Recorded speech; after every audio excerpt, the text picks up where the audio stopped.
से करेंगे। तो सबसे पहले मैं आपको बताता हूँ डायबिटीज 2 टाइप की होती है, ठीक है? कौन कौन सी होती है? Type 1 and type 2। Type 1, okay, type 1 का मतलब बताइए।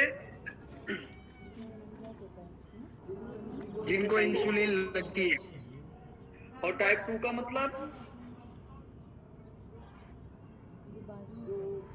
जो खाने पीने को मैनेज करे, दिनचर्या को मैनेज करे तो डायबिटीज नहीं रहती। तो जिन लोगों को जो खाने पीने को मैनेज करते हैं और खाने की गोली खाते हैं और बाद में गोली से कंट्रोल नहीं होता और बाद में उनको इंसुलिन लेनी पड़े, तो भी उनको टाइप 1 बोलोगे या टाइप 2 बोलोगे? टाइप 2। नहीं, इस हाँ टाइप सॉरी टाइप 1।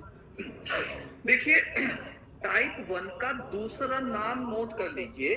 टाइप 1 का नाम है IDDM। क्या बोला मैंने? IDDM। हाँ, और टाइप 2 का नाम है NIDDM। ठीक है? तो इसका मतलब क्या होता है? पहले वाले का टाइप 1 को जब हम IDDM बोलते हैं तो उसको बोलते हैं इंसुलिन डिपेंडेंट डायबिटीज मेलाइटस।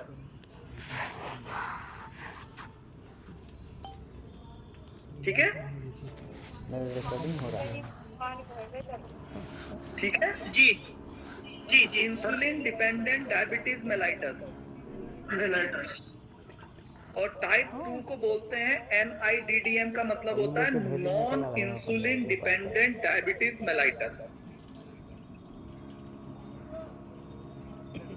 जी ठीक हो गया? वैसे मैं थोड़ा अलग हटके बता देता हूँ कि डायबिटीज बेसिकली अलग टाइप की दो होती हैं। एक डायबिटीज इंसिपिडस होती है और एक डायबिटीज मेलाइटस होती है। डायबिटीज इंसिपिडस में मरीज को पेशाब बहुत होने लगता है, वो अलग टॉपिक है, वो बहुत कम लोगों में देखने में मिलती है, उसको अब अभी हम चर्चा नहीं करेंगे। अभी हमारे लिए जब हम डायबिटीज की बात कर रहे हैं तो डायबिटीज मेलाइटस की बात होगा। जी ठीक है? तो अब इंसुलिन डिपेंडेंट ये जो टाइप 1 है, टाइप 1 कैसे होती है? टाइप 1 जनरली एक पैदाइशी होने वाली प्रॉब्लम होती है ज्यादातर की।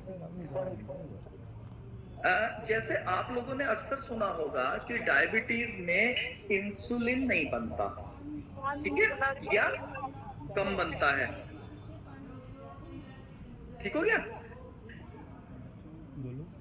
जी जी जी सर। हाँ हाँ। तो इससे क्या होता है कि कुछ लोगों में जेनेटिकली अरे सब आदमी माइक बंद रखिए, जो किसी को जवाब देना हो तो ऑन इंसुलिन कीजिएगा। को बनाने जो सेल्स हैं जो इंसुलिन को बनाती हैं पैंक्रियास में, वो कम होती हैं या वो नहीं होती।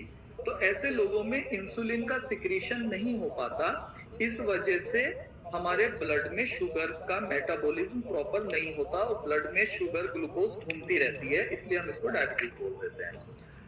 पर दूसरे केस में क्या होता है, जो भर गया, नॉन टंकी भर गया, इंसुलिन टंकी। डिपेंडेंट है, उसमें मरीज में इंसुलिन बनता तो है पर कम बनता है।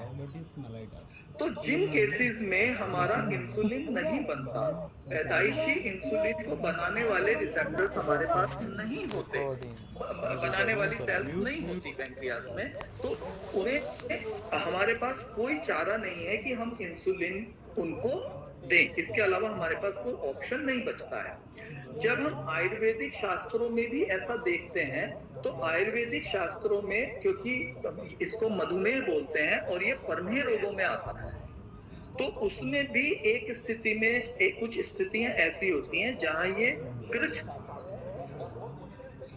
साध्य या बहुत मुश्किल से ठीक होने वाला या असाध्य कोटि में पहुंच जाता है। समझ पा रहे हैं मेरी बात को?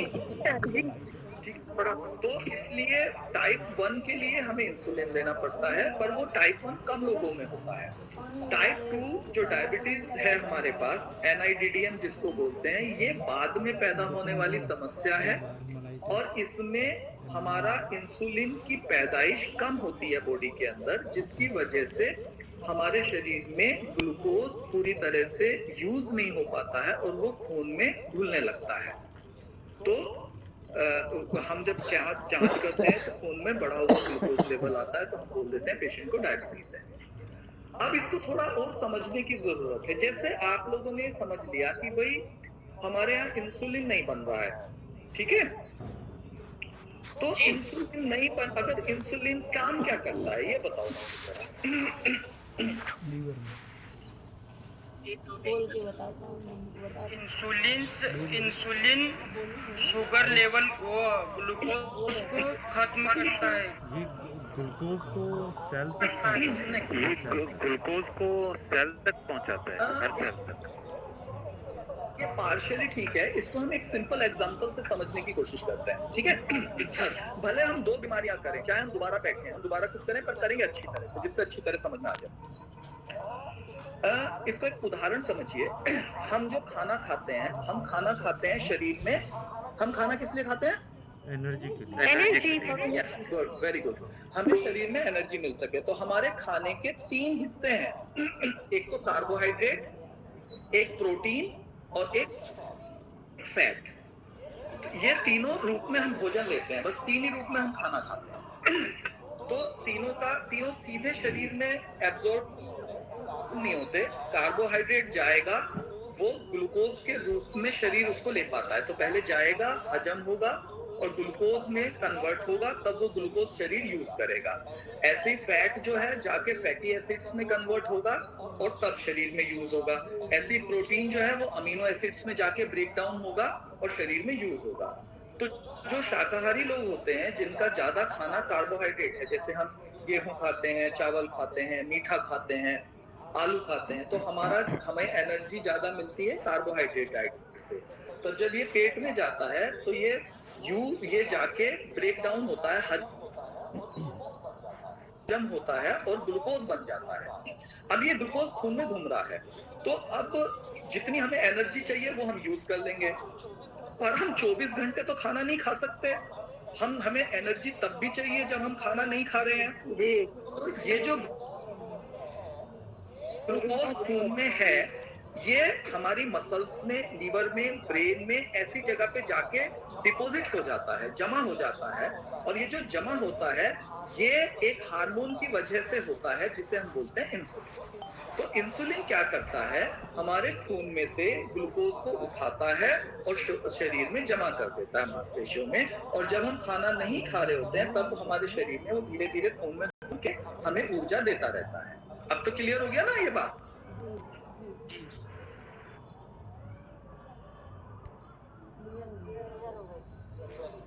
क्लियर हो गई। Very good. तो अब जब हमने अब तक ये समझा है कि इंसुलिन कम बन रहा हो तो डायबिटीज, ये हमें ब्लड ग्लूकोज बढ़ जाता है जिसे हम डायबिटीज कहते हैं। पर बहुत बार ऐसा होता है कि इंसुलिन ठीक बन रहा होता है और उसके बावजूद भी ब्लड ग्लूकोज लेवल बढ़ जाता है। ऐसा क्यों होता है? ऐसा इसलिए होता है कि इंसुलिन सीधा काम नहीं करता। इंसुलिन को पकड़ने वाले कुछ रिसेप्टर्स होते हैं बॉडी में। तो बहुत बार ऐसा होता है कि वो रिसेप्टर कम हो जाते हैं शरीर में, इंसुलिन पूरा बनता रहता है, उसके बावजूद भी ब्लड ग्लूकोज लेवल बढ़ा रहता है। इसीलिए जब आप देखते हो कि एलोपैथी डॉक्टर जब दवाई देते हैं तो कई तरीके के कॉम्बिनेशन देते हैं, जैसे सल्फोनिल यूरिया है, मेटफॉर्मिन है, ग्लिपिजाइड है, इस तरीके के कई सारे नए नए सॉल्ट्स आ गए हैं जो यूज करते हैं। तो उनमें से कुछ इंसुलिन को पकड़ने पे, एब्जॉर्ब करने पे यूज करते हैं और कुछ क्या काम करते हैं, हमारा रिसेप्टर्स का काम करने लगते हैं, तो जिससे कि हम इंसुलिन को पकड़ के ग्लूकोज को मेटाबोलाइज कर पाए, शरीर में यूज कर पाए। Is that clear? कोई कॉम्प्लिकेशन तो नहीं है, समझ में दिक्कत तो नहीं है? ओके, ठीक है, वेरी गुड। तो हमारा ये मोटा मोटा सा काम इतना समझ में हमें आ गया। तो अब हमारे पास इसमें पहली चीज हमारी, मैं समराइज कर देता हूं कि जब भी किसी पेशेंट का 180 से ज्यादा होगा तब हम उसको डायबिटिक बोलेंगे, और अगर मान लीजिए 160 है तो हम उसको बोलेंगे कि आपका ब्लड ग्लूकोज लेवल बढ़ा हुआ है, that is elevated blood glucose level, but we are not sure that, मतलब हम ये पक्के नहीं है कि आप डायबिटिक हो। ठीक हो गया?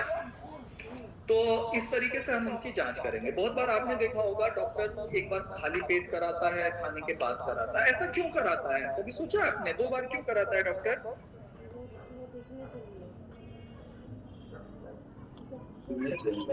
सर ये चेक करने के लिए कि जो ग्लूकोज हमें मिल रहा है भोजन से, तो बिना भोजन के क्या लेवल है और भोजन करने के बाद वो कितना लेवल बढ़ा है।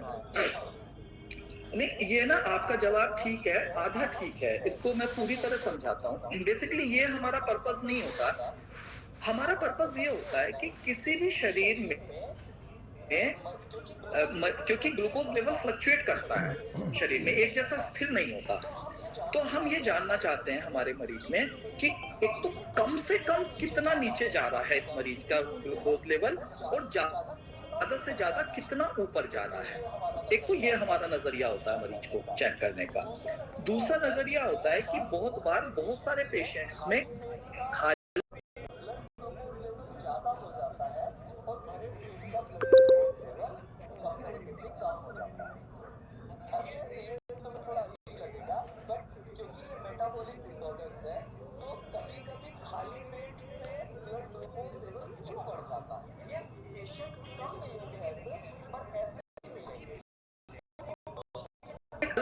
चली जाती because all the people on this call. उसमें होता क्या है कि मान लीजिए ऐसे समझिए कि हम खाली पेट हैं, तो खाली पेट में हमारा मेटाबॉलिज्म अगर काफी एक्टिव है, हमारा मेटाबॉलिज्म अगर काफी किसी पेशेंट में एक्टिव है, तो वो डिमांड करता है और शरीर में खाना है नहीं, हम लेटे हुए हैं, सोए हुए हैं, तो वो क्या करता है, वो सिस्टम हमारी बॉडी में से, मसल्स में से ग्लूकोज को रिलीज कराना शुरू कर देता है। मतलब वो इमरजेंसी क्राइसिस पैदा कर देता है, ऐसा महसूस करा देता है कि शरीर को जरूरत है ग्लूकोज की। तो ऐसे पेशेंट में खाली पेट भी वो लेवल बढ़ना शुरू हो जाता है। ठीक है, बहुत कम केस मिलेंगे, मैंने आपको एक जनरल इसका एक आइडिया दे दिया कि इसलिए भी हम खाली पेट को चेक करा के देखते हैं पेशेंट के केसेस में। ठीक है, ये जो मैं आपको बता रहा हूँ ये बहुत एडवांस लेवल की चीज है, बट आपके दिमाग में थोड़ा सा इसका आइडिया जरूर होना चाहिए जिससे आपको ये पता चले। अब हमारे पास आता है इतना, ये फंडामेंटल आप इसको क्लियर समझ लीजिए। ठीक है, हम ट्रीटमेंट पे चले। Okay sir. ठीक है, अब हम इसको बेसिकली जब हम डायबिटीज का ट्रीटमेंट करते हैं तो ट्रीटमेंट का हमारा गोल क्या होता है, उसका एक नियम है। मतलब ऐसा नहीं कि मरीज आया और आपने शुरू कर दिया दवाई देना। सबसे पहले तो हम ये एक आइडिया लगाएंगे कि मरीज का कितना है। बहुत बार हमें क्लियर नहीं हो पाता, मरीज बहुत फ्लक्चुएट कर रहा होता है, कभी वो 250 बताएगा, कभी 150 बताएगा, कभी 350 बताएगा।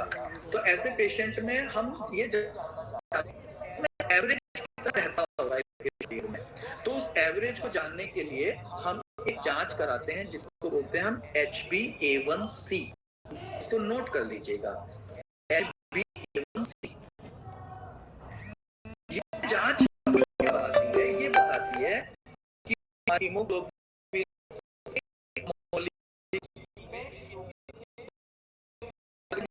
अटैच हो पा रहा है, ये इतना बताता है कि हमारा मरीज का एवरेज कितना चल रहा है। तो ऐसे पेशेंट में अगर ये से काम है, डॉक्टर क्या करते हैं, 6 से ऊपर होने पे मरीज को दवाई देना शुरू कर देते हैं। कभी मत देना मरीज को दवाई, आप 7, 7.5 से ऊपर जाने मत देना। मैंने जैसे आपको बताया कि हमेशा ध्यान रखना कि जब भी आपको 180 से ऊपर किसी का ग्लूकोज लेवल रहने लगे तभी आपको उसको दवाई की कोशिश करना। ये डियर, ये जो मैं बात बता रहा हूँ ये बेसिकली बहुत मतलब गहरी और बहुत अलग तरीके की बातें हैं जो सामान्यतः आपको देखने को मिलेगी, क्योंकि डॉक्टर्स बिल्कुल अलग तरह से ट्रीट करते हैं इन सब चीजों को। तो हमारा पहला तो, और जो मैंने वैसे जांच कराने में कौन कौन सी जांच कराई जाती है, एक तो HbA1c बता दी। रूटीन में हम क्या कराते हैं, blood glucose, fasting and PP. ठीक है, फास्टिंग पीपी का मतलब होता है पोस्ट पेरेंडल।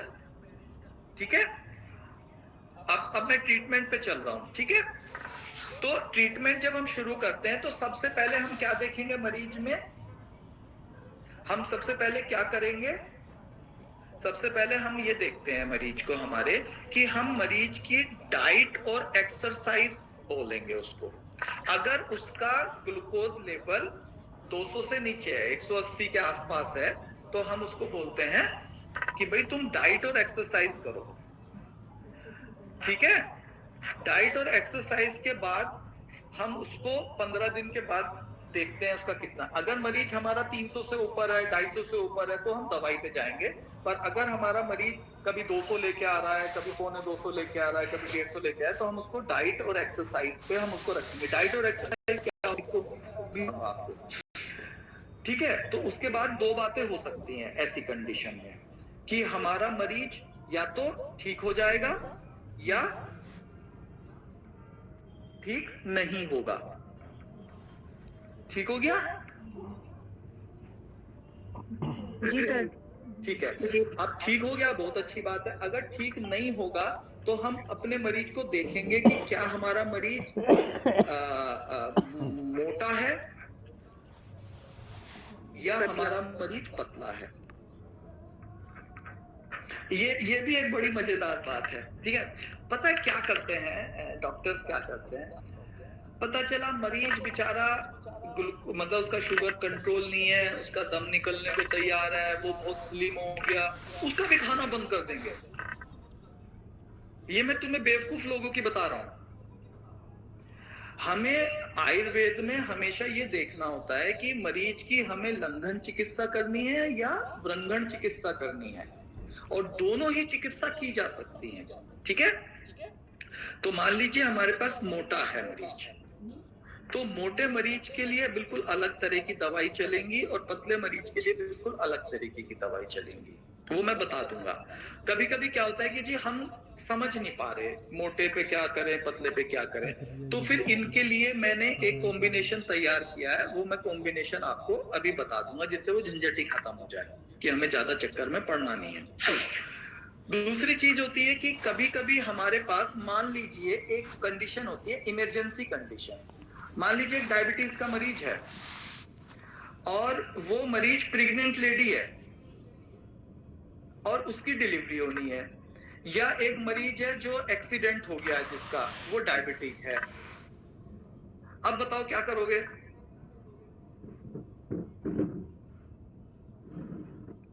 बताओ। इंसुलिन। वेरी गुड आंसर, बिल्कुल सही। इमरजेंसी कंडीशन में हमेशा मरीज को इंसुलिन पे रखा जाता है, ठीक है। मान लीजिए एक लेडी को हमें डिलीवरी करानी है, अगर उसका शुगर बढ़ा रहेगा तो उसकी ब्लीडिंग ही नहीं रुकेगी तो हम इंसुलिन शुरू कर देंगे। कोई एक्सीडेंट आ गया, खून बह रहा है, डायबिटीज है, इंसुलिन शुरू कर देंगे उसको तुरंत, ठीक है। वो एक अलग कंडीशन हो जाती है।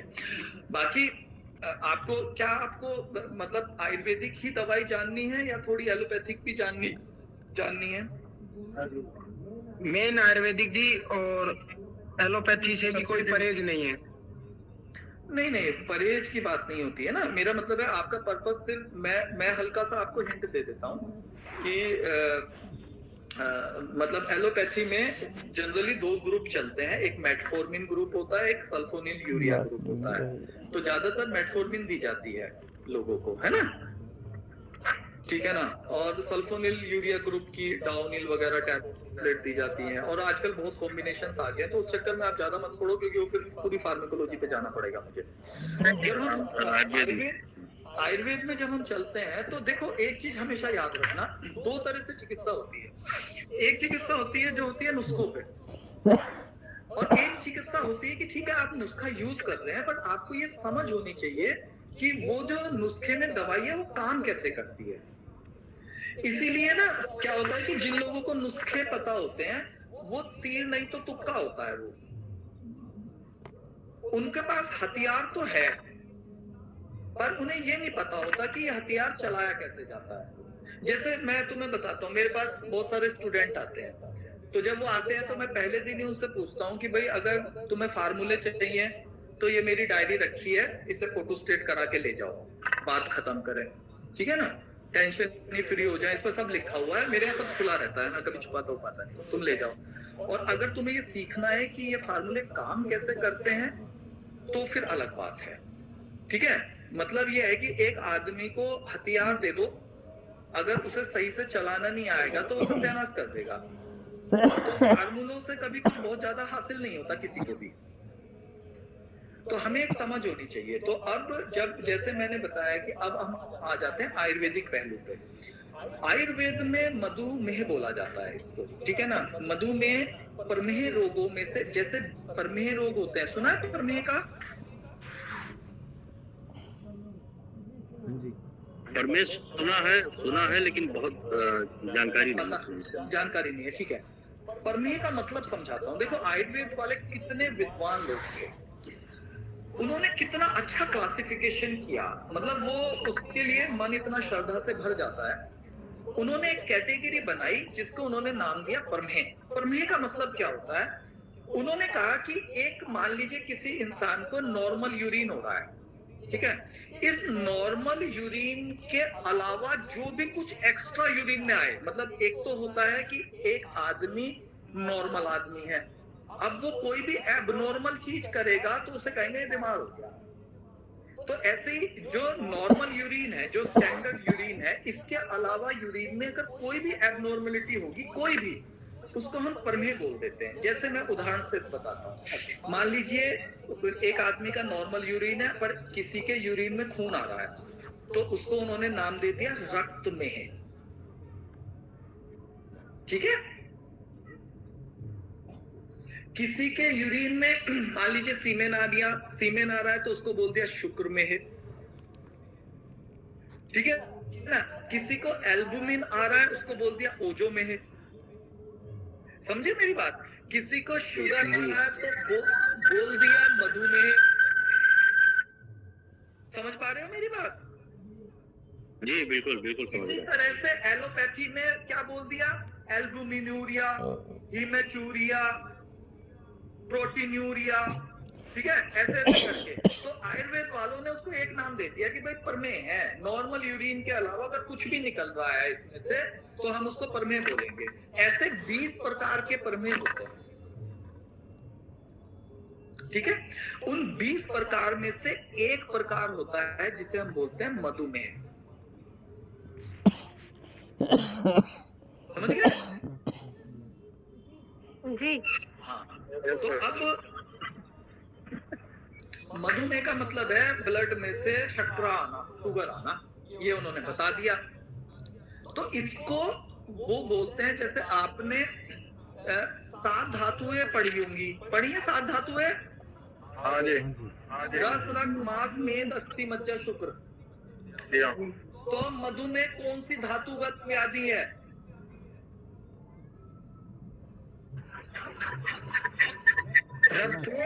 मेदज, मेद, जैसे रस, रक्त, मांस, मेद, तो मेदज व्याधि है,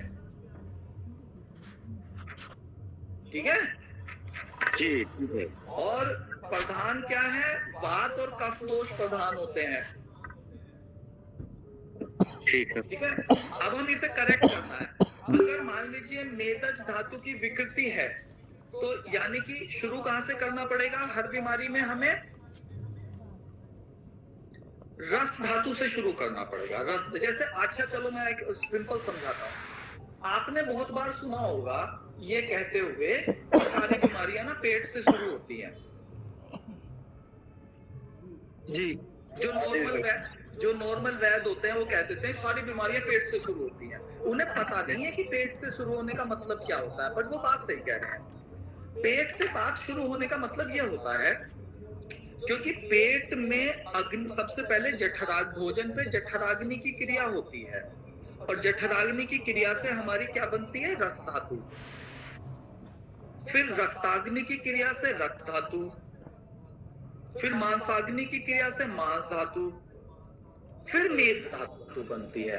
तो सबसे पहले हमें क्या करना है?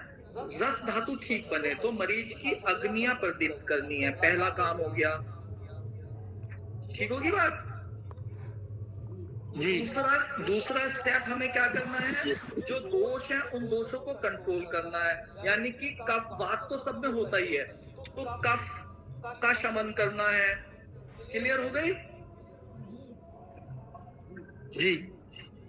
अब स्रोतस कौन सा है? मेद वह स्रोतस। तो मेद वह स्रोतस को खोलना है, ठीक हो गया? हमारा काम बन गया बस। अब इसके लिए दवाइयां सेट कर दूंगा मैं इसमें। जैसे चलो मैं एक बीच में पूछता हूँ आपसे, आयुर्वेद में 3 दोष बताए हैं, जैसे वात, पित्त, कफ बताए हैं, और ये कहते हैं कि सारी बीमारियां इन तीनों दोषों से होती हैं, ठीक है? तो फिर बस 3 ही तरह की दवाई बना लो। बोलो भाई, बात ही खत्म करें ना, बस तीन दवाई बना ले। इनके कॉम्बिनेशन भी रहेंगे। चलो कॉम्बिनेशन कर लिए मैंने, द्वंद्व कर लिए और फिर कर लिए, चलो 15, 10, 12 बना ली, हो जाएगा काम? बताओ।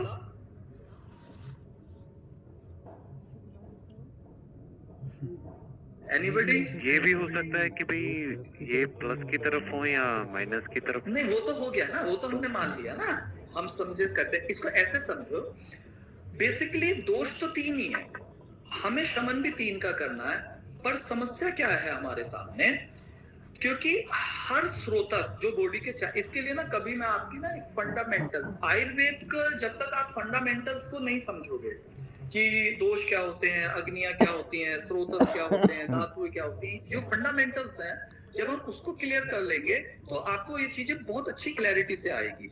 मेरे को एक्चुअली कमल ने बोला बीमारी बताना चाह रहे हैं, सिखानी है। मैं चाह रहा था कि तुम्हारी ना पहले फंडामेंटल क्लास लेते, तो उससे तुम्हारा आधार इतना मजबूत हो जाता कि तुम्हें कभी दिक्कत नहीं होती आयुर्वेद समझने में।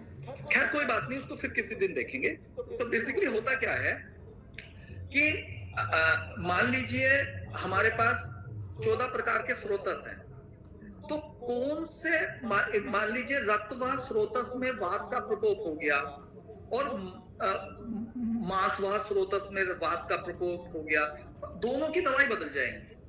वो दवाई जो रक्तवाह स्रोतस पे वात का शमन कर रही थी, वो मांसवाह स्रोतस पे नहीं करेगी ठीक से, या जो अन्नवाह स्रोतस पे वात का शमन कर रही थी, वो अस्थिवाह स्रोतस पे नहीं करेगी ठीक से। तो हमें ये देखना होता है कि कौन से स्रोतस में दोष पहुंच गया है, वहां पे हमें शमन करना है, या कौन से धातुगत है। इस तरीके से हमें मेडिसिन का निर्णय लेना पड़ता है। खैर अभी हम उस पे मधुमेह पे आ जाते हैं। तो सबसे पहले हम अग्नि प्रदीप्त करेंगे। अग्नि प्रदीप्त कैसे होगी? हमें पेशेंट को 2 काम करने होंगे। एक तो उसको लघु हल्का सुपाच्य आहार, उसको बोलेंगे भाई तू ये बंद कर, ये ज्यादा मावा वावा खाना, ज्यादा मीठे गुरु पदार्थ जो भी कफ को बढ़ाने वाले हैं वो नहीं देने उसको, ठीक है? कहने इसको कम कर, और कफ का शमन हो ही जाएगा जब हम ज्यादा मीठे और गुरु आहार देना बंद करेंगे। और मेदोवाह स्रोतस पे इसके लिए जो वो मेडिसिन जो मूत्रवाह संस्थान पे काम करें, कफ और मेदस धातु को इंप्रूव करने के लिए, उसके लिए हमारे पास कुछ शास्त्रोक्त बढ़िया मेडिसिन है, ठीक है? एक पाउडर आता है, परमेह हर चूर्ण करके आता है, ये तो जो है वो क्लासिकल है। दूसरा है सिंगल औषधि पे चलेंगे। सबसे पहले शिलाजीत, इसको नोट कीजिएगा, शिलाजीत, ठीक है? दूसरा आप नोट करेंगे सप्तरंगी मूल,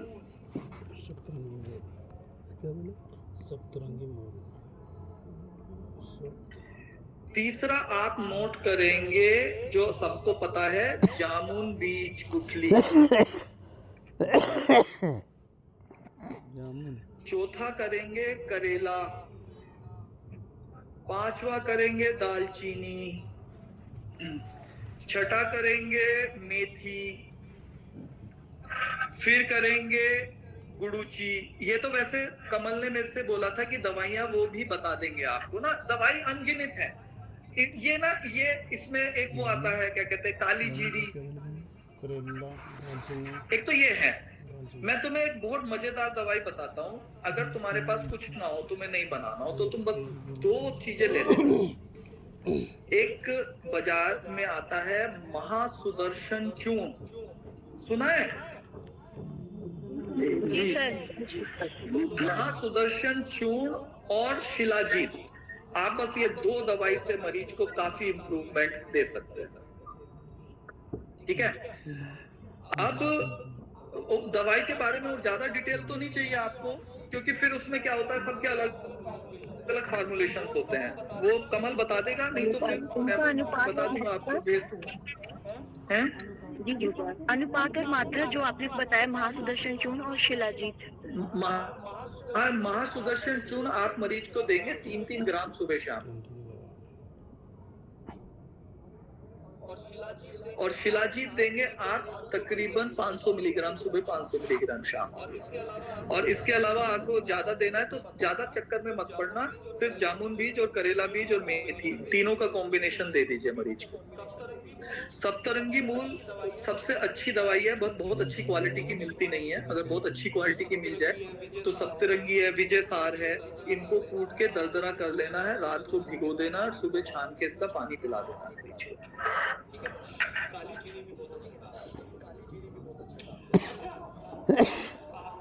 ठीक है।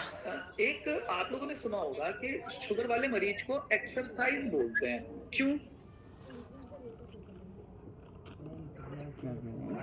मेटाबॉलिज्म को बढ़ाने के लिए। उससे क्या होगा?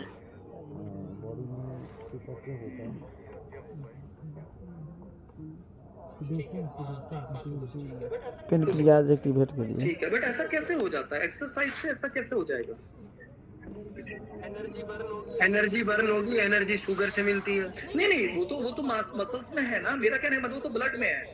मेरा कहने का मतलब है कि हमारे पास ग्लूकोज जो बचा हुआ है, वो जो खून में है हमारे एक्स्ट्रा है, वो तो जो आप यूज कर रहे हो तो मसल्स में है, वो तो चला गया। अगर उसके बाद भी जो हमारे ब्लड में बचा हुआ है वो यूटिलाइज कैसे होगा शरीर में? उसका फायदा कैसे होगा डायबिटीज को? ये तो एक टेम्परेरी हुआ। इसका मतलब ये हुआ कि मैं दौड़ लिया और मेरे दौड़ने से जो खून में शुगर थी वो कम हो गई, बट वो तो मैं सारा दिन दौड़ता रहूं। नहीं, ऐसा है कि जो सबसे ज्यादा शुगर होती है वो मसल्स में स्टोर होती है। तो जैसे भी आप कोई भी मसल वर्क करती है या आप एक्सरसाइज करते हैं तो वो कंज्यूम हो जाती है।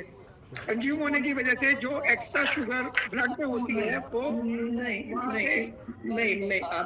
आप सही कह रहे हैं, बट पार्शियल ठीक कह रहे हैं। मैं आपको समझाता हूँ, ये भी बात आपको कोई नहीं बताएगा। बेसिकली भगवान ने हमारे शरीर में एक मजेदार फिनोमिना दे दिया है।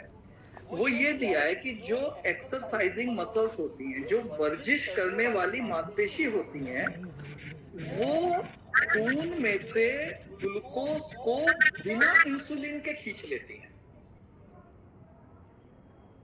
समझ रहे हो मेरी बात को? एक्सरसाइजिंग मसल्स बिना इंसुलिन के खून में से ग्लूकोज को एब्जॉर्ब कर लेती हैं। इसीलिए आपने देखा होगा जो जिम जाने वाले लड़के होते हैं या जो पहलवान होते हैं या जो बॉडी बिल्डिंग करते हैं, वो क्या करते हैं कि ग्लूकोज घोलेंगे पानी में, इंस्टेंट पी लेंगे, ठीक है ना? उससे क्या होता है कि जो वो ले रहे हैं वो उनकी मसल्स को टोन्ड अप करने में हेल्प करता है, मदद करता है। तो यानी कि एक्सरसाइजिंग मसल्स जो हैं वो एक तरीके से इंसुलिन का काम करती हैं शरीर में। अब प्रश्न ये उठता है, आप में से मुझे कोई बताओ कि एक्सरसाइज का मतलब क्या होता है? किसे एक्सरसाइज किसको बोलते हैं?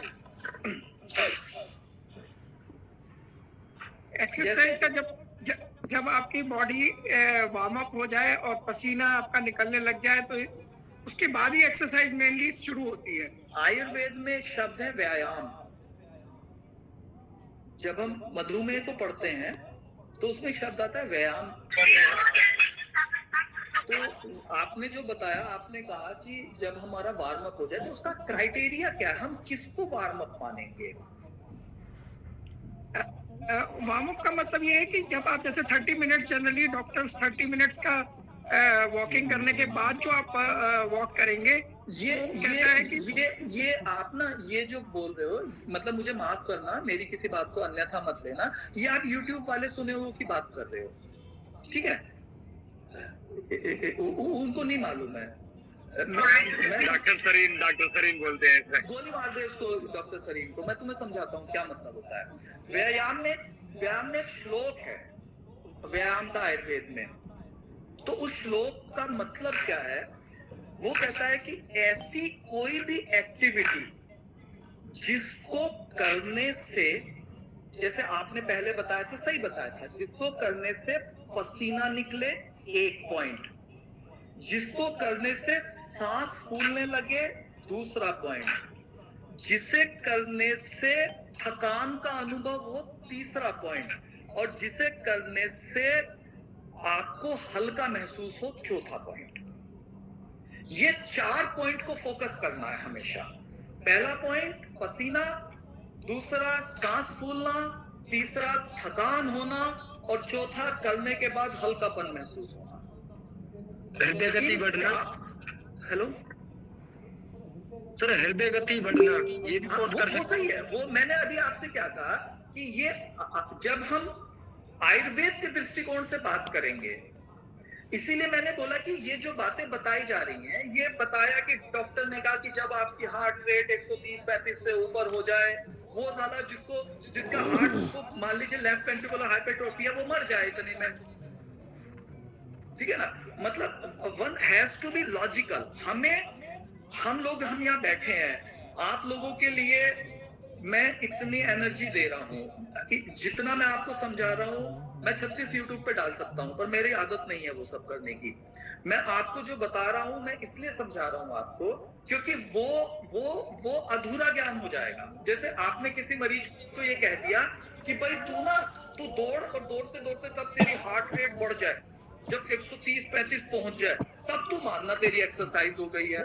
वो आदमी को हार्ट की प्रॉब्लम है, उसका दम निकल जाएगा, उसका हार्ट फेल हो जाएगा। हमें यह समझना है कि वो पेशेंट जिसको ऐसी दिक्कत है, उसको कम हार्ट रेट पे भी ये चारों चीजें मिल जाएंगी।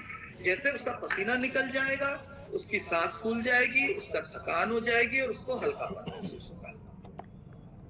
क्या स्विमिंग से सर हो सकता है ऐसा? क्या? Yes, definitely. You are absolutely correct. Swimming में पसीना आपको नहीं दिखेगा, बट ये सारी चीजें होंगी। ठीक है? इसीलिए स्विमिंग को भी व्यायाम का रूप माना जाता है, दौड़ने को भी व्यायाम का रूप माना जाता है। व्यायाम, एक जगह खड़ा होकर एक्सरसाइज करना भी व्यायाम का रूप माना जाता है। योगासन भी व्यायाम के रूप माने जाते हैं। डन? इसमें सूर्य नमस्कार अच्छा हो सकता है। बिल्कुल कर सकते हैं, बिल्कुल कर सकते हैं, बट उसको विगरस करना पड़ेगा। वो ऐसा सूर्य नमस्कार नहीं चलेगा कि आराम से खड़े हो गए, 2 मिनट का रेस्ट ले लिया, फिर कर दिया। फिर वो एक कंटिन्यूएशन प्रोसेस पे आएगा, फिर वो लगातार आएगा। करा, एक पूरा स्टेप एक पूरा चक्कर पूरा करा, फिर दोबारा करा, फिर चक्कर पूरा करा, फिर दोबारा करा, फिर चक्कर, ऐसे करना है आपको। मेरी बात समझ में आ रही है ना? समझ गया। देखो, मैंने आपसे कहा कि तो मेरा मतलब है आप लोगों के सामने ये सिद्ध नहीं करना कि मैं ये चाहता हूँ कि मैं अपना टाइम और एनर्जी दे रहा हूँ, तो आपको फंडामेंटल्स क्लियर हो जाए। अब आप इस दुनिया में किसी भी आदमी के सामने जब आप बात करें डायबिटीज के ऊपर, तो आप ऐसे ना मतलब सिद्ध हो कि भाई ये आदमी बेवकूफ है, ऐसा नहीं होना चाहिए। जितना डिटेल से तो 4 घंटा 5 घंटा में भी न करो। Okay sir, got it. तो हमने डायबिटीज के फंडामेंटल सारे के सारे सीख लिए हैं तकरीबन। डायबिटीज के बारे में समझ लिया है काफी कुछ, क्या होती है, कैसे होती है, जांच का क्या प्रोस्पेक्टिव होता है, जांच क्यों कराई जाती है, जांच कराने का हमारा इसमें एक चीज होती है, हमारा थेरेपी का गोल क्या बताया मैंने। जब हम किसी मरीज का ट्रीटमेंट कर रहे होते हैं तो हमारा थेरेपी का गोल होता है it should be less than 180, हमेशा 180 से नीचे रखना। मैं तुम्हें एक बड़ी मजेदार बात बताता हूँ, डॉक्टरों ने क्या बदमाशियां करी हैं। जब हम किताबें पढ़ते थे, जब मैं अपने ग्रेजुएशन में था, तो जब हम पैथोलॉजी पढ़ते थे तो उन किताबों में शुगर की जो मतलब डायबिटीज हम तब मानते थे जब मरीज को 190 के आसपास ये होता था। फिर वो धीरे धीरे घटी 180 तक आना ठीक था, क्योंकि 180 के बाद वो पेशाब से निकलने लगे। अच्छा ये बताओ मुझे, अगर ये यूरिन पेशाब से निकलती रहे, मान लीजिए किसी का 300 है और हम उसे अगर ठीक ना करें, 300 रहने से क्या दिक्कत होगी उसको? किडनी इफेक्ट नहीं, वाइटल ऑर्गन्स को चलने के लिए जो एनर्जी चाहिए सर, तो चूंकि ब्लड स्ट्रीम में घूमता रहेगा तो सारे अंग तक वो एनर्जी नहीं पहुंचेगी, तो एनर्जी धीरे धीरे क्यों वो तो ब्लड में घूम रहा है, हर ऑर्गन्स तक ब्लड जा रहा है, तो एनर्जी तो पहुंचेगी। किडनी अफेक्टेड हो जाएगी सर। जो कैरियर किडनी को ज्यादा काम करना पड़ रहा है ना। नहीं, आपको मैं समझाता हूँ। किडनी ना, शुगर से किडनी अफेक्ट होने की बहुत सारी कंडीशंस होती हैं। मतलब हाँ, चलो एक पॉइंट आपने बोला तो मैं साथ साथ एक बहुत इंपॉर्टेंट चीज और बता देता हूँ। डायबिटीज के नुकसान क्या, ठीक है? तो जैसे कोई पूछने लगे कि भाई कोई आपसे अपनी ज्यादा होशियारी दिखाने लगी, डायबिटीज के क्या नुकसान, तो डायबिटीज के हमेशा 3 कॉम्प्लिकेशन होते हैं। 3 कॉम्प्लिकेशन बोलते हैं डायबिटीज के, ठीक है? इसको नोट कर लेना अच्छी तरह से। पहला कॉम्प्लिकेशन है जिसे हम बोलते हैं डायबिटिक रेटाइनोपैथी। दूसरा कॉम्प्लिकेशन है डायबिटिक न्यूरोपैथी एंड तीसरा कॉम्प्लिकेशन है डायबिटिक नेफ्रोपैथी।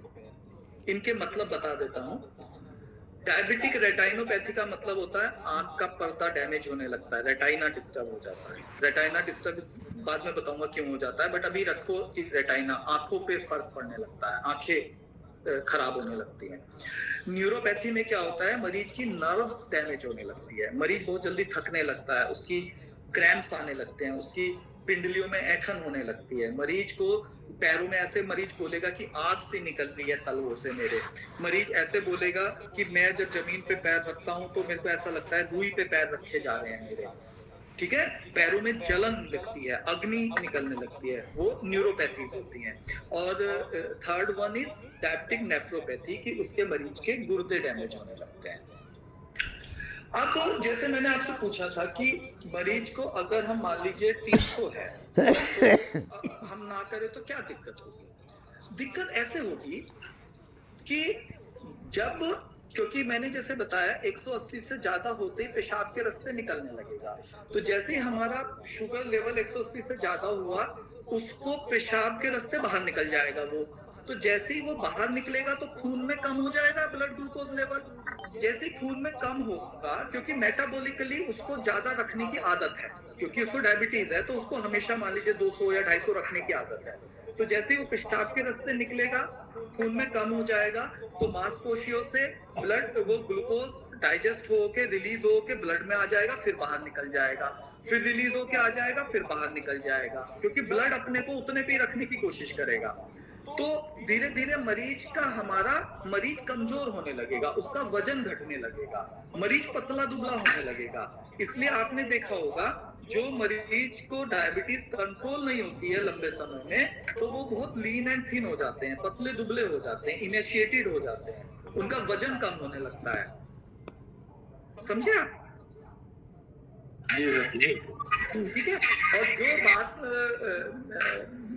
बोली थी कि गुर्दे को ज्यादा काम करना पड़ेगा, एक्चुअली इसको दूसरे तरह से मैं समझाता हूँ, क्योंकि डायबिटिक नेफ्रोपैथी के बहुत सारे कारण होंगे। वो खाली ब्लड ग्लूकोज एक कारण है उसका, बट उसके साथ उसको और भी चीजें चाहिए। वो क्या है कि हमारे शरीर की एक व्यवस्था है जो हर चीज को बैलेंस रखना चाहता है। तो ऐसे में अगर कोई भी चीज ज्यादा होगी तो हम दूसरी चीजों के प्रति ज्यादा शरीर को ओपन कर देंगे, जिससे कि इन्फेक्शन जल्दी होने लगेगा। जैसे समझो आपका घर है, आपके घर में अगर मैं जगह जगह चीनी बिखेर दूं तो उसमें चींटी जल्दी आने लगेगी। ऐसे शरीर में अगर ग्लूकोज लेवल बढ़ जाएगा तो इन्फेक्शंस को इनवाइट करने लगेगा वो, ठीक है? जैसे ऐसे समझाता हूं मैं आपको, जैसे घर में आप कोई मीठी चीज को रख दो नमी के मौसम तो उस पर फूई लग जाती है। कार्बोहाइड्रेट चाहिए हमेशा फंगस को जनरेट होने के लिए, फर्मेंटेशन को होने के लिए। तो बॉडी में इसलिए जब भी ग्लूकोज लेवल बढ़ेगा तो ऐसे पेशेंट को इन्फेक्शन होने के चांसेस रहेंगे और उसका इन्फेक्शन ठीक नहीं होगा, क्योंकि उनको इतनी फेवरेबल कंडीशन मिली हुई है अपने आप को ग्रो करने के लिए कि हम कितनी भी एंटीबायोटिक, कितना भी ट्रीटमेंट करें, उसको आसानी से हम ठीक नहीं होने देंगे। ब्लड कैपिलरीज पे असर होगा तो हमारा ब्लड कोएगुलेंट फैक्टर जो है, ब्लड के थक्का जमाने वाले फैक्टर को वो ऑब्स्ट्रक्ट करेगा पैथोलॉजिकली, तो खून हमारा अगर कट गया तो बंद नहीं हो पाएगा, रिसना बंद नहीं हो पाएगा। तो ये मैंने एक जनरल आइडिया दे दिया।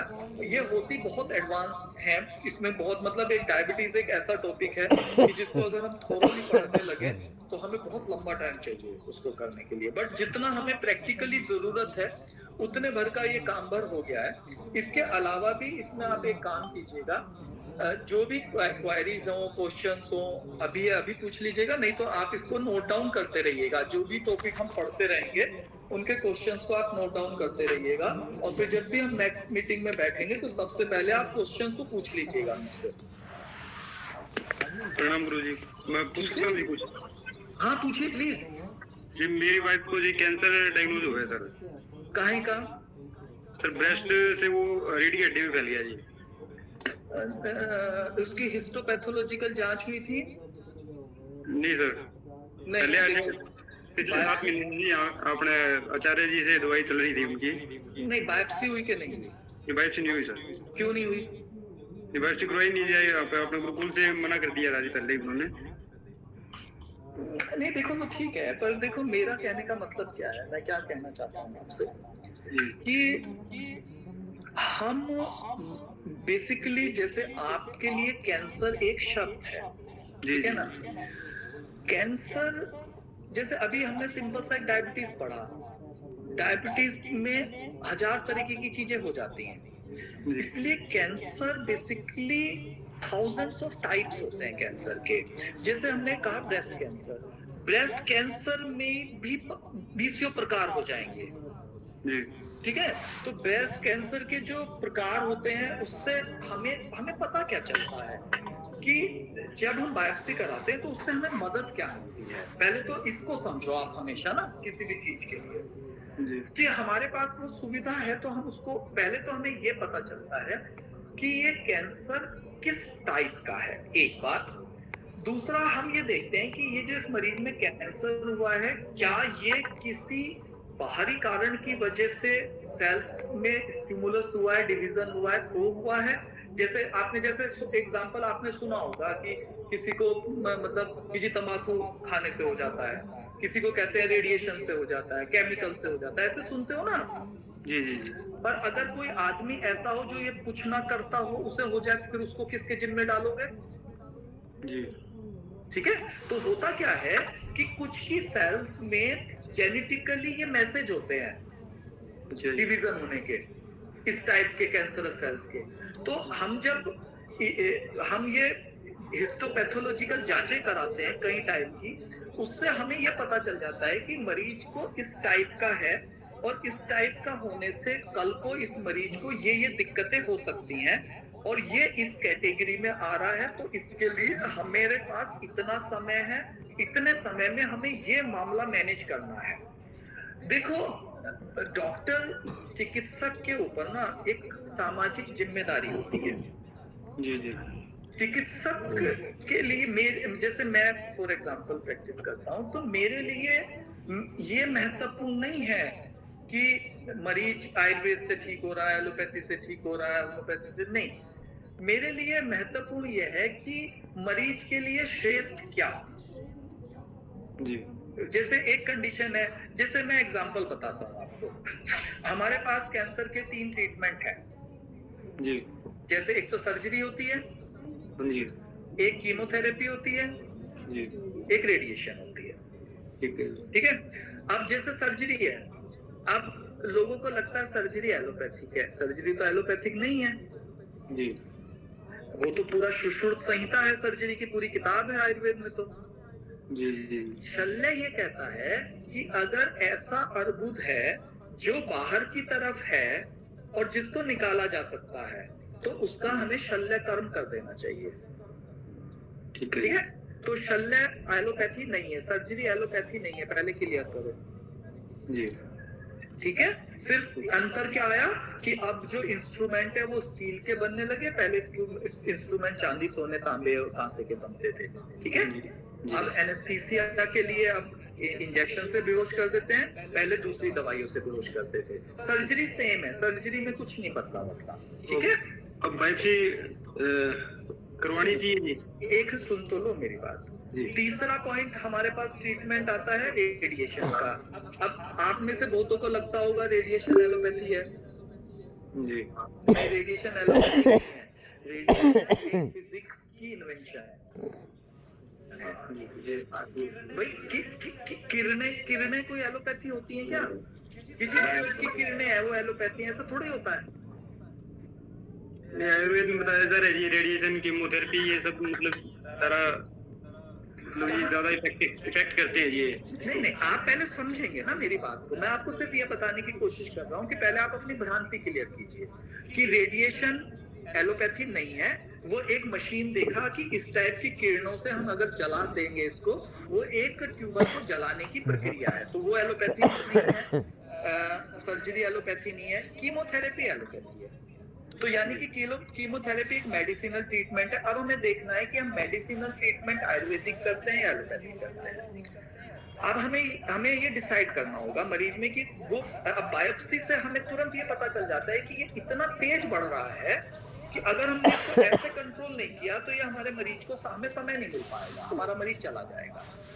और जब भी कोई भी कैंसर अगर मेटास्टेटिक कंडीशन में पहुंच जाए तो वो हमेशा कॉम्प्लिकेटेड मामला हो जाता है उसका। ठीक है, जैसे मैं अक्सर जो भी आयुर्वेद के लोग प्रैक्टिस करते हैं, मैं उनके सामने हमेशा एक शर्त रखता हूँ कि जितने भी लोग एलोपैथी के क्रिटिसाइज करते हैं, मतलब मैं ऐसा नहीं हूँ, मैं एक आयुर्वेदिक डॉक्टर हूँ और मैं 100% आयुर्वेदिक ही ट्रीटमेंट करता हूँ, बट मैं लड़ता नहीं हूँ, मतलब मैं दुश्मनी नहीं निभाता किसी से। अगर मान लीजिए कोई भी आयुर्वेद का डॉक्टर है, कोई भी आयुर्वेद का डॉक्टर, अगर उसके सामने, या कोई भी डॉक्टर है, चाहे आयुर्वेद हो चाहे एलोपैथी का हो, अगर मान लीजिए तुम्हारी वाइफ को कैंसर है, इसका तुम्हें पता कैसे चला, ये बताओ आप मुझे। सर मेमोग्राफी करवाई है तो उसके अंदर मेमोग्राफी कराई है आपने। अब अगर आप ये मेमोग्राफी ना कराते और आप किसी आयुर्वेदिक डॉक्टर के पास चले जाते, वो बता देता कैंसर है कि नहीं? वो तो फिर बताते ही नहीं जी, तो नहीं बताता, पर बताने के तरीके हैं जी। मैं यही बताने की कोशिश कर रहा हूँ कि जो लोग ये नहीं बता सकते कि आपको कैंसर है, वो कैसे कैंसर को प्रॉपर करेंगे? ठीक है, तो हमें ऐसे नहीं सोचना चाहिए किसी भी चीज के लिए। हमारे पास मान लीजिए एक जांच की एक मशीन बनी, मान लीजिए मेमोग्राफी है, तो मेमोग्राफी कोई एलोपैथिक नहीं है ना भाई। अल्ट्रासाउंड कोई एलोपैथी थोड़ी ही है, पैट सीटी कोई एलोपैथी थोड़ी ही है, सीटी स्कैन कोई एलोपैथी थोड़ी है, बायोप्सी कोई एलोपैथी थोड़ी है भाई। बायोप्सी का मतलब क्या है कि हमने माइक्रोस्कोप बना लिया, माइक्रोस्कोप, और हम एक सेल को लेके उसे बड़ा करके देख रहे हैं। नंगी आंखों से हमें दिख नहीं रहा है कि कितनी तेज डिवाइड हो रही है, पर बड़ा करके उसको माइक्रोस्कोप से जब देखते हैं तो हमें सेल्स का डिवीजन पता चल जाता है कि कितनी तेजी से किस टाइप की सेल हो रही है, तो हमें पता चल जाता है जी।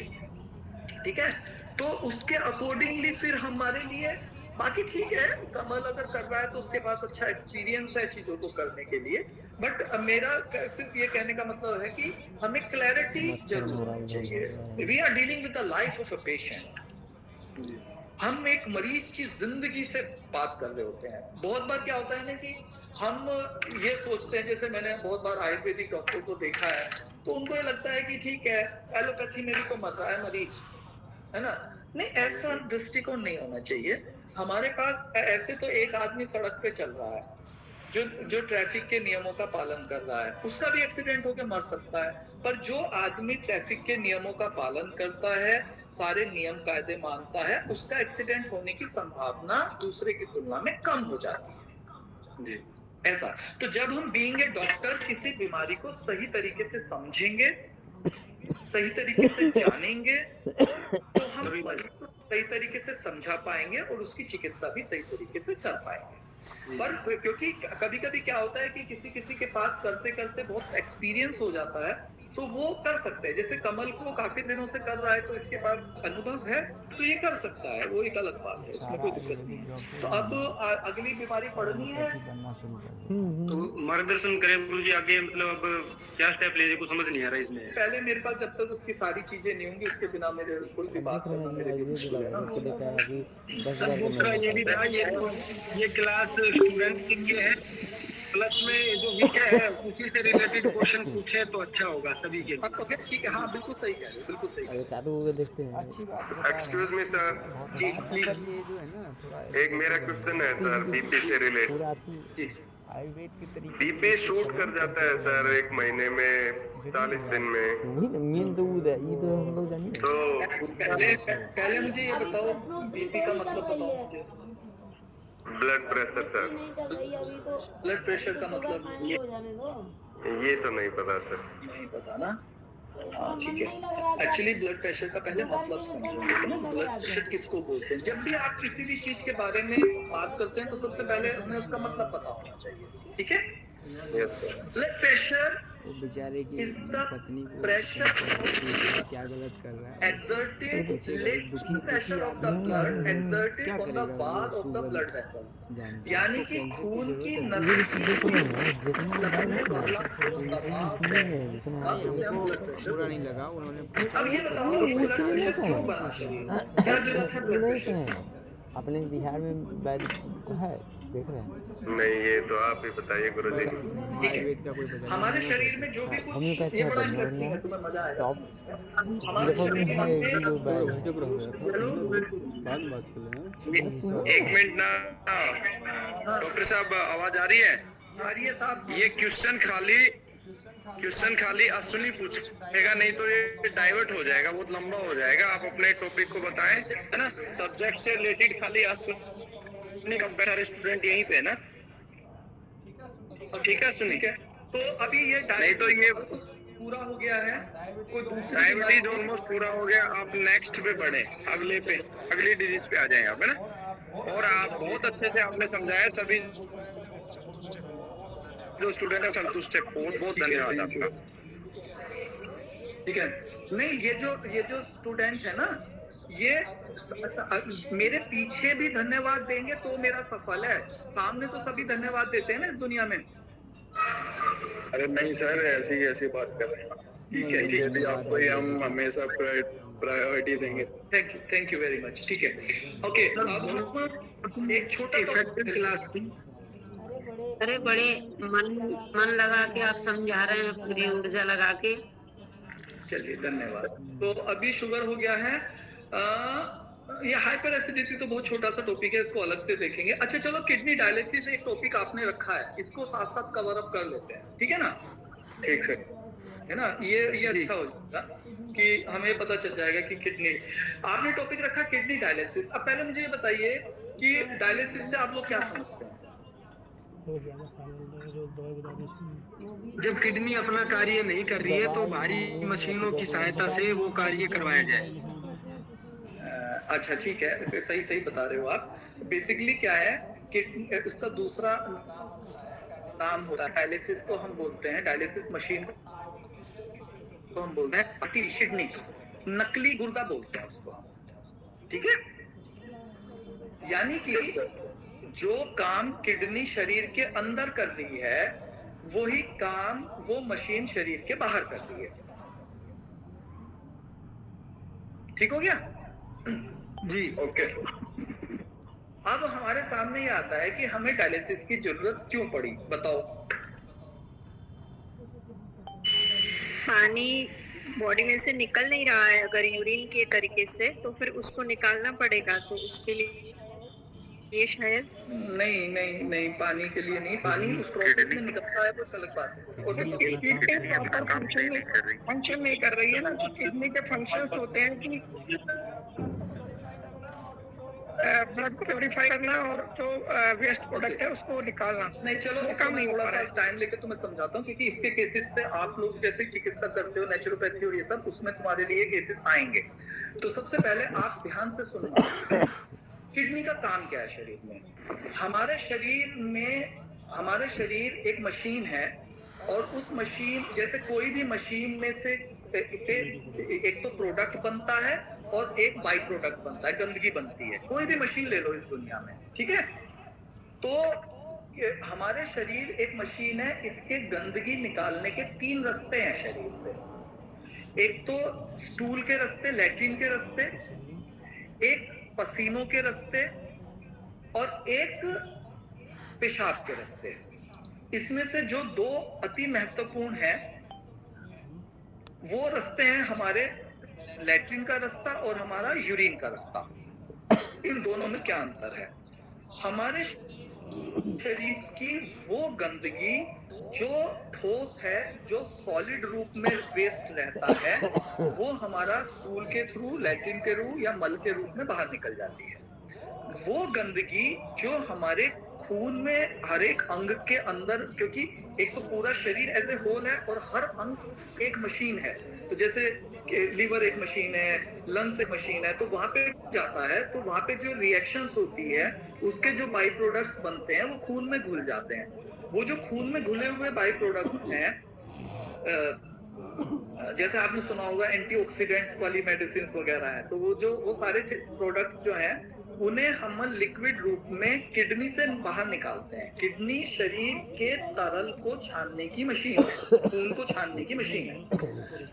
किडनी एक तो ये काम करती है, दूसरा किडनी एक और काम करती है। किडनी से एक एंजाइम निकलता है जिसे हम बोलते हैं एरिथ्रोपोएटिन एंजाइम। एरिथ्रोपोएटिन का मतलब होता है खून बनाना, ठीक ना। एरिथ्रा मतलब आरबीसी, पोएटिन मतलब आइसिस आरबीसी बनाने की प्रक्रिया।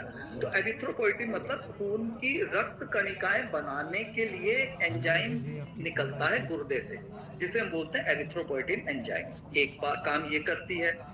दूसरा, गुर्दा एक एंजाइम और बनाता है जिसे हम बोलते हैं एंजियोटेंसिन 1। ये एंजियोटेंसिन 1 कन्वर्ट होता है एंजियोटेंसिन 2 में, जो हमारे शरीर में ब्लड प्रेशर को मेंटेन करता है, जो हमारे शरीर में ब्लड प्रेशर को कंट्रोल करता है। इसलिए आपने देखा होगा जब मरीज का गुर्दा खराब होता है तो उसमें खून कम बनने लगता है, मरीज में हीमोग्लोबिन कम हो जाता है और मरीज का ब्लड प्रेशर शूट अप करने लगता है। देखा ये आप लोगों ने? जी सर। है ना कि वो खून कम हो रहा है मरीज में, खून बन नहीं रहा है। मतलब जो जिन्हें पता नहीं होता वो मार उसमें आयरन दिए जाते हैं, वो और खराब कर देते हैं।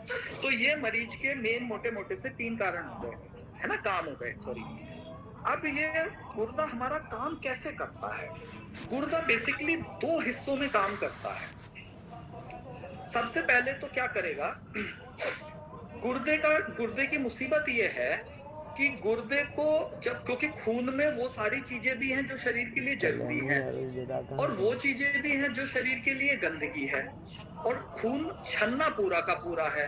तो गुर्दे की मुसीबत ये है कि गुर्दे को वो चीजें तो खून में वापस रोकनी है जो शरीर के लिए जरूरी है, और वो चीजें पेशाब के रास्ते बाहर निकालनी है जो शरीर के लिए नुकसानदायक है। समझ में आ गई मेरी बात? जी सर। जी सर।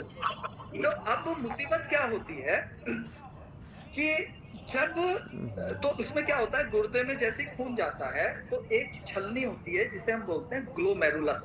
एक बोमे के उसके अंदर एक छलनी होती है, इसमें अरे उसमें जरूरी चीजें भी हैं, गंदगी भी है, वो सब छन जाता है। तो बाद में फिर दोबारा से जो शरीर के लिए और जरूरी काम की चीजें हैं उन्हें शरीर वापस अवशोषित कर लेता है, और लास्ट में जो बचता है वो यूरिन के रूप में बाहर निकल जाता है। तो जब ये गुर्दा सेलेक्टिव काम कर रहा है कि मतलब वो चीजें रोक रहा है जो शरीर के लिए जरूरी है, और वो चीजें बाहर निकाल रहा है जो शरीर के लिए जरूरी नहीं है या शरीर के लिए गंदगी है। इतनी बात क्लियर हो गई? जी सर।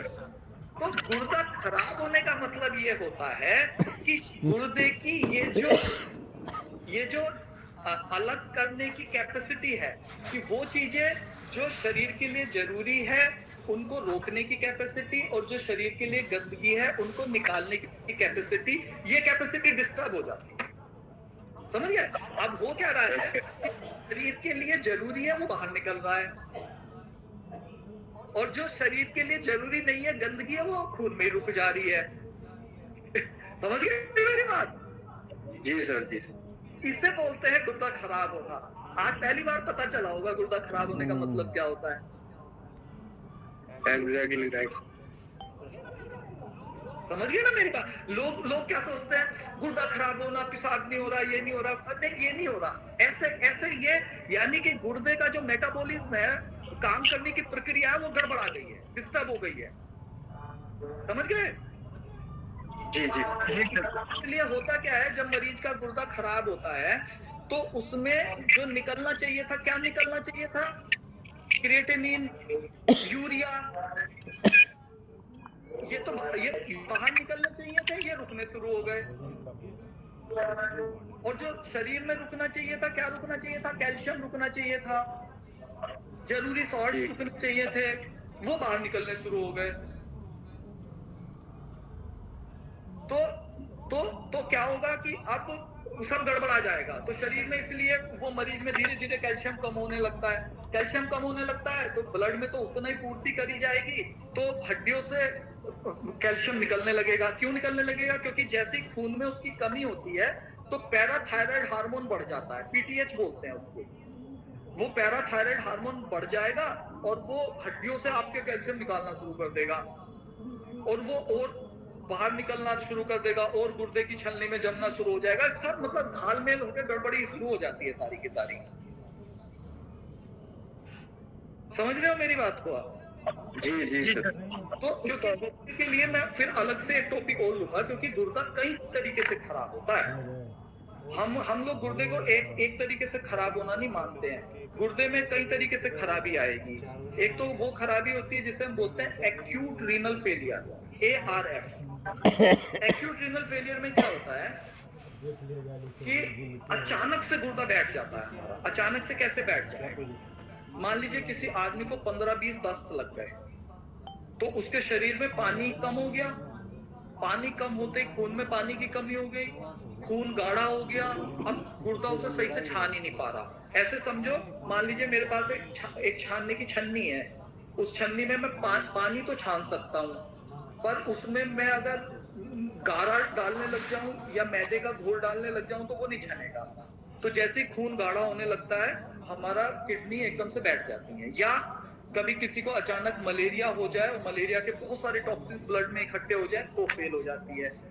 या अचानक से किसी ड्रग की रिएक्शन हो जाए, या किसी इंजेक्शन की रिएक्शन हो जाए, या बहुत बार आयुर्वेदिक मेडिसिन की रिएक्शन से भी ऐसा हो सकता है किसी पेशेंट को, तो उसको हम बोलते हैं ARF। उसमें अचानक से गुर्दा काम करना बंद कर देगा, और आप देखोगे कि अभी मरीज ठीक था, अचानक से उसका क्रिएटिनिन 10 हो गया, 12 हो गया, 15 हो गया। तो इतनी तेजी से वो डिस्टर्ब हो जाता है। ठीक है, तो ऐसी कंडीशन में, एक मिनट मेरा फोन किया, मैं दूसरी जगह जा रहा हूँ, 1 सेकंड होल्ड करना आप। तो ऐसी कंडीशन जब होती है तो हम उस पेशेंट को तुरंत क्या कहते हैं, हम हॉस्पिटलाइज करते हैं। ऐसे पेशेंट को या तो उसको थोड़ा सा मैनेज करेंगे मेडिसिन के थ्रू, या फिर ऐसे पेशेंट में 2-3 डायलिसिस देते हैं, हमारा मरीज ठीक हो जाता है। ठीक है ना, उसको दिक्कत नहीं होती है। और दूसरे तरह से गुर्दा खराब होता है जिसे हम बोलते हैं chronic renal failure. Chronic renal failure का मतलब है धीरे धीरे गुर्दा खराब होना, समय के साथ साथ उसमें टाइम लगता है। जैसे कि किसी का ब्लड प्रेशर रहा लंबे समय तक, ब्लड प्रेशर की वजह से खराब हो गया, या किसी का क्या कहते हैं डायबिटीज लंबे समय तक ब्लड प्रेशर के साथ रह गई, तब खराब हो सकता है। उसको बोलते हैं क्रोनिक। क्रोनिक का मतलब होता है धीरे धीरे खराब होना, और एक्यूट का मतलब होता है तेजी से खराब होना। जब भी एक्यूट रीनल फेलियर होगा वो ठीक हो जाता है 100 में से 90%। इसलिए बहुत बार आपने सुना होगा, जैसे बहुत सारे नेचुरोपैथ क्लेम करते हैं कि ये हमारे पास मरीज आया था, इसका क्रिएटिनिन 10 था और 1 हफ्ते के अंदर इसका क्रिएटिनिन 1 रह गया, और वो अपने एडवर्टाइजमेंट करने शुरू करते हैं। वो उसके पास नहीं, वो उस दुनिया में कहीं भी चला जाता तो भी ठीक हो जाता, क्योंकि उनको ये पता ही नहीं होता कि ये एक्यूट रीनल फेलियर है या क्रोनिक रीनल फेलियर है। बेसिकली क्या है कि सामान्यतः लोगों में क्योंकि बीमारी को लेके ऐसी अवेयरनेस नहीं है, तो लोग प्रोपोगेंडा खड़ा कर देते हैं और लोगों का बेवकूफ बनाते हैं। ठीक हो गया? समझ पा रहे हो मेरी बात को मैं क्या कह रहा हूँ? जी बिल्कुल अच्छे, है ना। तो ऐसे में क्या करते हैं कि वो जो एक्यूट रीनल फेलियर होता है, जैसे मैंने बोला, वो 90-95% ठीक हो ही जाता है। क्रॉनिक रीनल फेलियर में इसलिए दिक्कत होती है क्योंकि धीरे धीरे सेल्स बिल्कुल डैमेज होनी शुरू हो जाती हैं, तो वो रिवाइव नहीं होती। तो क्रॉनिक रीनल फेलियर में हमारी रिस्पॉन्सिबिलिटी होती है पेशेंट को संभालना, कि हम उसको कैसे संभालें। ठीक है, तो उसको संभालने के लिए फिर ये पूरा टॉपिक अलग चलेगा अभी, क्योंकि टॉपिक सिर्फ डायलिसिस है। तो हमारे सामने ये हुआ कि भाई उसका क्रिएटिनिन बढ़ गया और यूरिया बढ़ गया, तो डॉक्टर ने कहा डायलिसिस करो। अब मुझे आप लोग ये बताओ, पहली चीज तो ये बताओ कि क्रिएटिनिन बढ़ गया और यूरिया बढ़ गया, बढ़ने तो क्या दिक्कत है, क्या दिक्कत हो जाएगी इससे?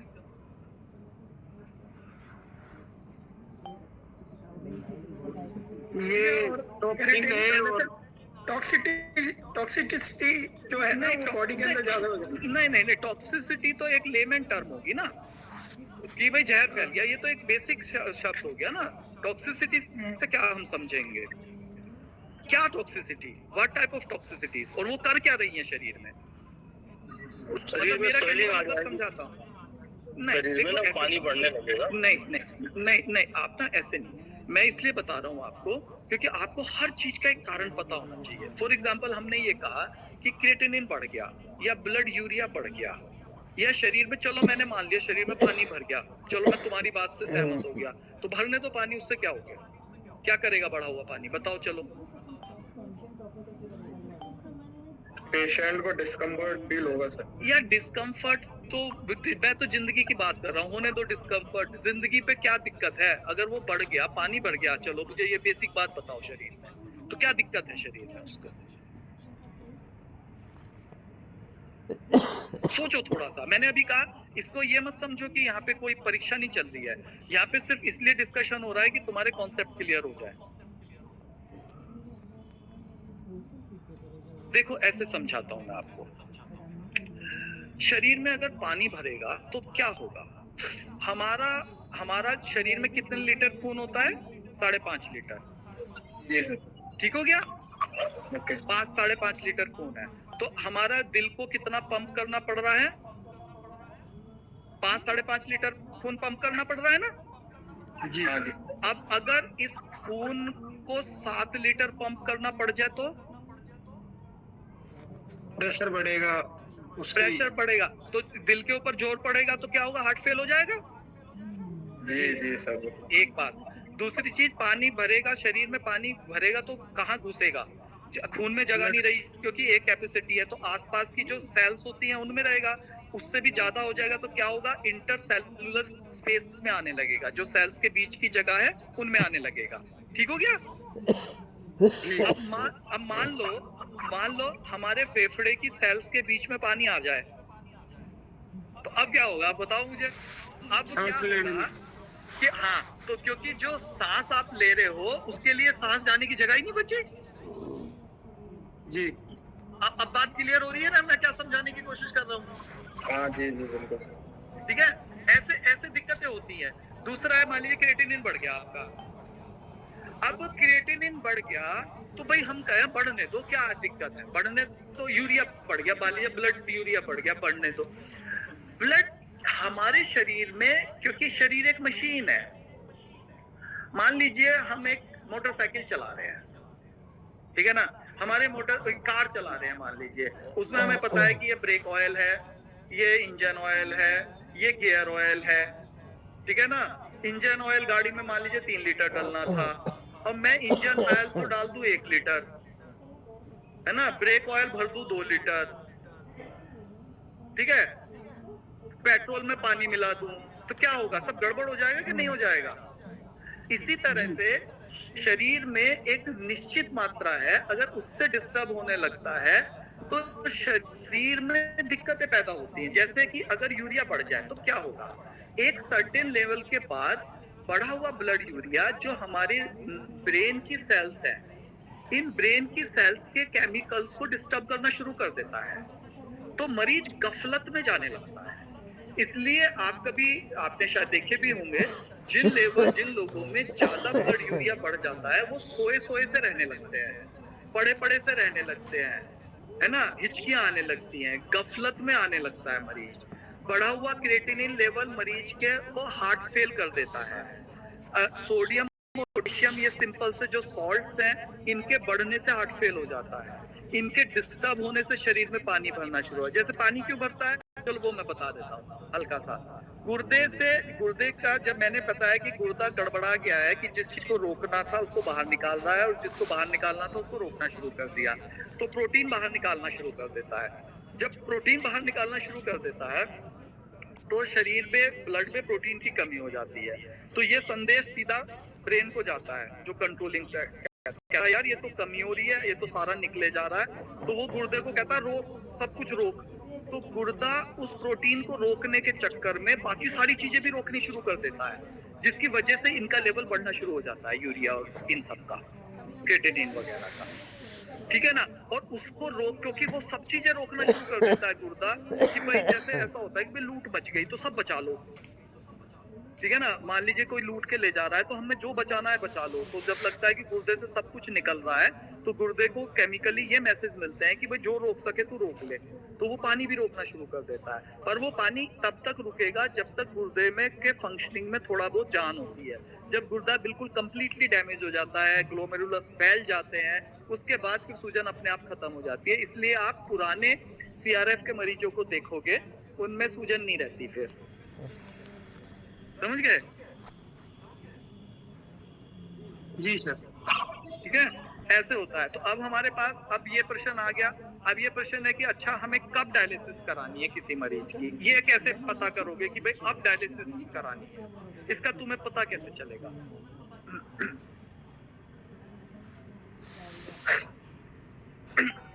क्रिएटिनिन 4-5 से बढ़ते ही डॉक्टर बोलते हैं कि आपको कहाँ से पता चला? क्रिएटिनिन टेस्ट के थ्रू सर, AFT रिपोर्ट्स करवानी पड़ेगी। नहीं, रिपोर्ट करा लिया हमने, ठीक है, बट ये कैसे पता चला 4-5 पे आप भेज दो उसको? क्रिएटिनिन अगर 5 आ गया तो उसके बाद डॉक्टर बोलते हैं भाई नहीं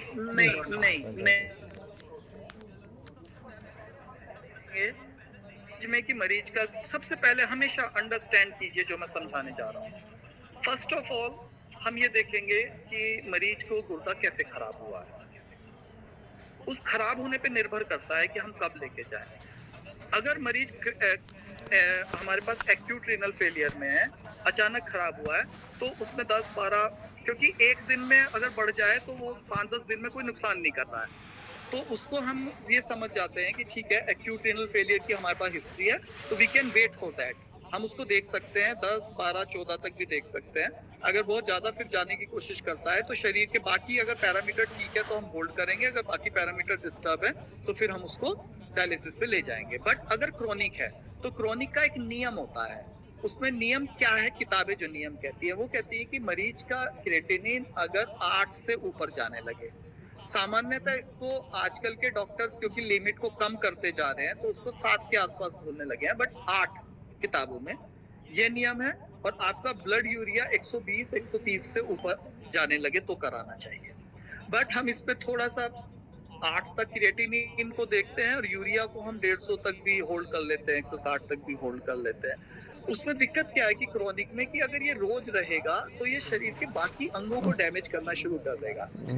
देखो मैं आप लोगों को मैं ये क्यों बता रहा हूँ आपको, इतनी ऐसी एक गहरी बातें मैं आपको क्यों बता रहा हूँ, क्योंकि जिन्हें पता नहीं होता ना, उन्हें मरीज के जिंदगी से खेलने में डर नहीं लगता, क्योंकि उनको पता नहीं है, वो इग्नोर है, वो इसीलिए वो अनर्गल बातें करते हैं।